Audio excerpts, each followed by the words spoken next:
नूरपुर और फतहगढ़ दो ऐसे गांव थे जिनके बीच नफरत की दीवार नस्लों से खड़ी थी। उनके बुजुर्गों की जमीन, इज्जत और अना की लड़ाई अब सिर्फ किस्से कहानी नहीं थी, बल्कि हर दिल में जहर बनकर रची बसी थी। दोनों गांव में शादी, लेन देन या किसी किस्म का ताल्लुक कायम करना गुनाह समझा जाता था। इन्हीं दुश्मन कबीलों में दो दिल खामोशी से धड़कने लगे थे। ईमान, नूरपुर के चौधरी की बेटी, निहायत हुसैन, पढ़ने लिखने की शौकीन और नर्म दिल लड़की थी, जबकि रिहान, फतेहगढ़ के रईस खां का बेटा, एक संजीदा मिजाज, तन्हा मगर बेहद गहरी सोचों वाला नौजवान था, जिसे शायरी से इश्क था। दोनों को इल्म था कि उनके कबीलों की दुश्मनी किसी लम्हे खत्म नहीं हो सकती, मगर कुदरत है कि वो हर लम्हे हमारे लिए कुछ नई चीज लेकर आती है। ने शायद उनके दिलों के दरमियान एक अलग ही रास्ता चुन लिया था। नूरपुर के पुराने कतब खाने में ईमान अक्सर किताबें लेने जाती। वही कतब खाना रेहान की पनाहगाह था, जहां वो शायरी लिखता, पुरानी किताबें पढ़ता और दुनिया से कटा रहता। दोनों की पहली मुलाकात वहीं हुई। कोई रस्मी बात ना हुई, सिर्फ एक नजर का तबादला। अगली चंद मुलाकातों में खामोशी बरकरार रही, मगर नजरें बोलने लगे।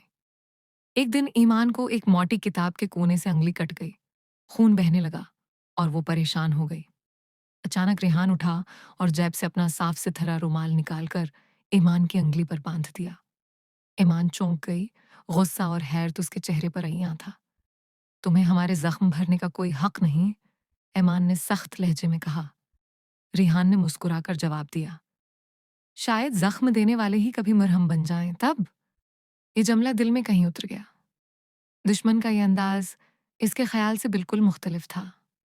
वो रात ईमान ने पहली बार अपने दिल की धड़कन को गौर से सुना, और वो कुछ कह रही थी।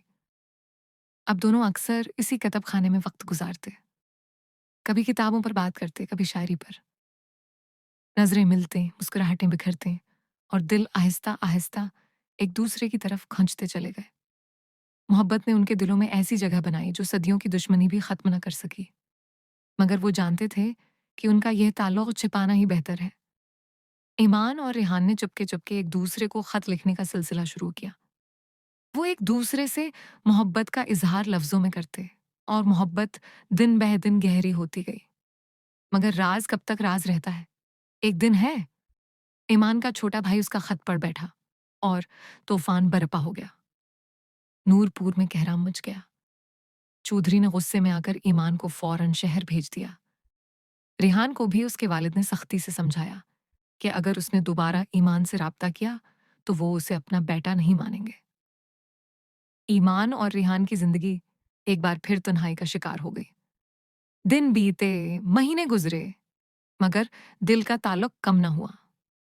शहर में रहते हुए भी ईमान रेहान की लिखी नज़मों को पढ़ती और वही रुमाल जो उसने अंगली पर बांधा था, आज भी उसकी किताबों में रखा हुआ था। एक दिन ईमान ने फैसला कर लिया, वो मोहब्बत को यूं बेबस नहीं देख सकती थी। रात की तारीकी में वो शहर से वापस हो गई, नूरपुर पहुंची और एक पैगाम रेहान को भेजा। अगर तुम आज मस्जिद के सामने मेरे साथ खड़े हो तो समझूंगी तुमने मुझे अपना लिया। अगर नहीं तो मैं चली जाऊंगी, हमेशा के लिए। रेहान ने जब वो पैगाम पढ़ा तो उसके दिल की हर धड़कन तेज हो गई। उसने अपनी बंदूक उठाई, उसे जमीन पर रखा और मस्जिद की तरफ रवाना हो गया। रात के सन्नाटे में जब सब सो रहे थे, दो दुश्मन खानदानों के चिराग मस्जिद में रोशन हुए। ईमान और रेहान ने निकाह कर लिया। जब अगली सुबह खबर फैली तो दोनों गांव गुस्से से जल उठे। मगर चंद दिनों के बाद ईमान की माँ और रेहान के दादा दोनों ने एक फकरा कहा जिसने सदियों की नफरत को तोड़ दिया।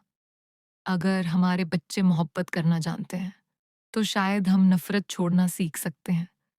यूं नहीं, दुश्मनी से मोहब्बत की एक ऐसी कहानी जन्म ले चुकी थी जिसे दोनों गांव आने वाली नस्लों को सुनाकर सिखाते थे कि नफरत हमेशा से है, विरसा हो सकती है, मगर मोहब्बत एक इंतखाब है।